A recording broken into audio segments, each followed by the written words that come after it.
What was your first success as an artist, and what awards have you received? As a performing artist, I think for me the greatest success is just working with kids. My favorite age group is the elementary, like kindergarten through 5th grade. And the reason why I like that age group so much is because, especially like around maybe 2nd, 3rd, 4th grade, like that, the kids have really a sense of wonderment and awe. Like every day is like a kind of like a miracle for them. And I really enjoy that. And especially what I like to do is to do things that are participatory, like teach them a song, teach them dances, and things like that. And so it's this, to me, that's just to see that response, that's the greatest success for me. And then the other part is what awards have you received? Well, the best award that I got so far was just the award. It's called the National Heritage Award. And this is an award that is given out to what's called folk artists. Folk artists. And the folk artists, the way I understand it, folk music is not just, like banjos and fiddles and things like that, but it's any folk arts, as I understand them, are artistic or expressions that are passed down from generation to generation within like a community. So I think you're having different folk musicians here throughout the week, right? Mm-hmm. So then each one of these folk musicians, they didn't necessarily learn it in school. They didn't learn it like formally in school or anything, but it was just passed down to them from maybe somebody in their community or maybe a relative, older relative. So that's what these folk traditions are. So back in 1990, I got this, it's called National Heritage Award, which is the highest award given to folk artists. I got that also. You heard of B.B. King? He does Delta blues, what they call Delta blues. And so, ever heard of Earl Scruggs? Anyway, he's a banjo picker. But anyway, so people who do different folk traditions in the U.S., if they're good, they receive that award. So I got that. That's pretty cool. Not supposed to brag about yourself though, but since you asked. And what artists have you worked with? Oh wow, so many fantastic artists. I think tonight you're going to see some really talented people, and I've been able to do that all over the world too, all over the world. Different, and I've done recordings with different really fantastic, talented people as well. And we have so much talent right here in South Dakota. So anytime I go, like for instance, different communities here in South Dakota, I always like to, find out, to have incorporate the local singers and dancers that are there, and we'll just kind of team up and do some presentation like that. It's great.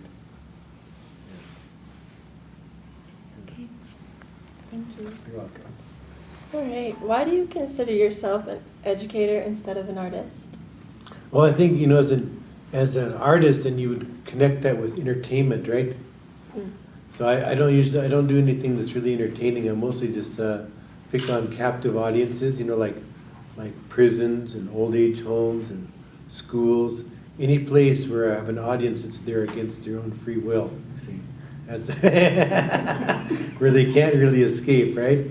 So you got all these kids in there, and there's, where would they rather be in math class or here with me? See, so really just kind of I specialize in torturing people like that. So that's where I think it's not really, it has nothing to do with entertainment. Just trying to create this.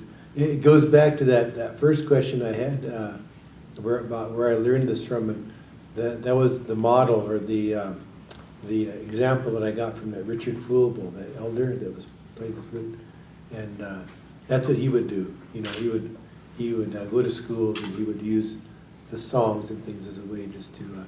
In Lakota they call that Wowahokunkia or Iwahokunkia, and it's I think it's universal.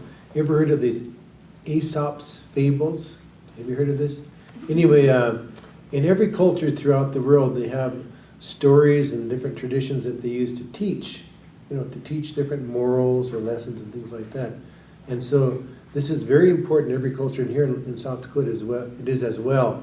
And so the model that I got from the elder, Richard Fulbo, is he would do this, Iwaho Kukia, but he would always use the flute, he'd use music to do it. So he'd figure out a clever way to teach that lesson, but make it really enjoyable for them.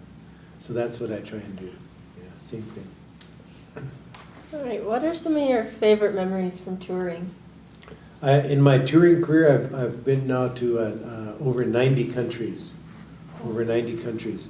And so every place that I've been, I've got really a lot of memorable things, you know, so many fascinating stories and things that have happened. Some of them are almost disastrous, and some of them are really amusing.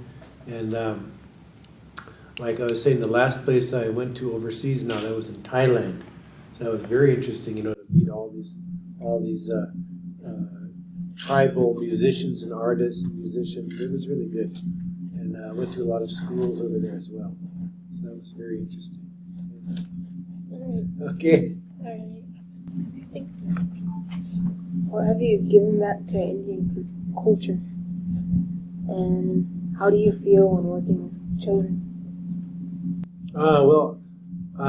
I think that's the main thing. I don't know if I can say that I've made a lasting contribution, but the main thing that I always think is really important is people may not remember exactly what you said to them, but the main thing is you create that good feeling. You create that good feeling, and so I find this constantly. You know, whenever I go someplace, people always come up to me. Maybe they'll have a little child or something. They'll say, "Kevin Locke, are you still alive?"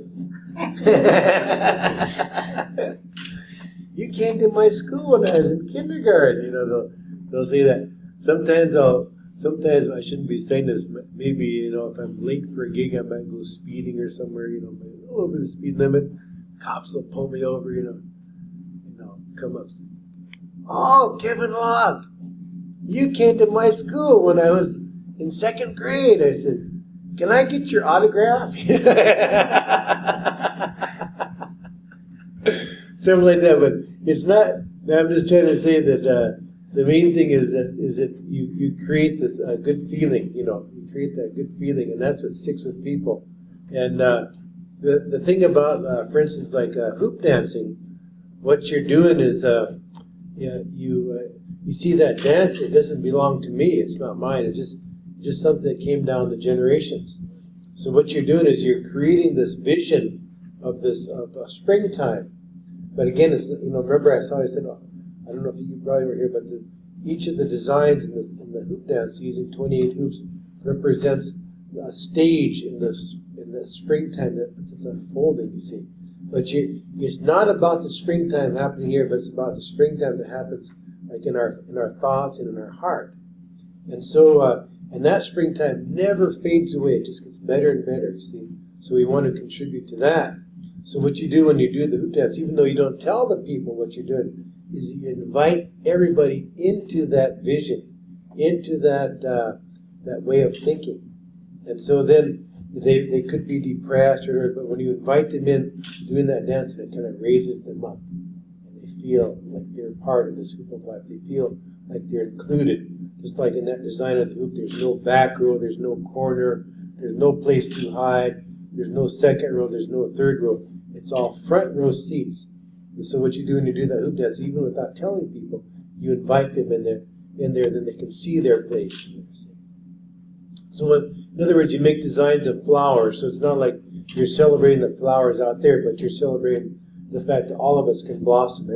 All of us can bring color and beauty into this world. See? Like you, everybody, me, everybody that can do this. And then it just gives people the encouragement and the assurance that they have the ability to do that. Okay? That's what we do.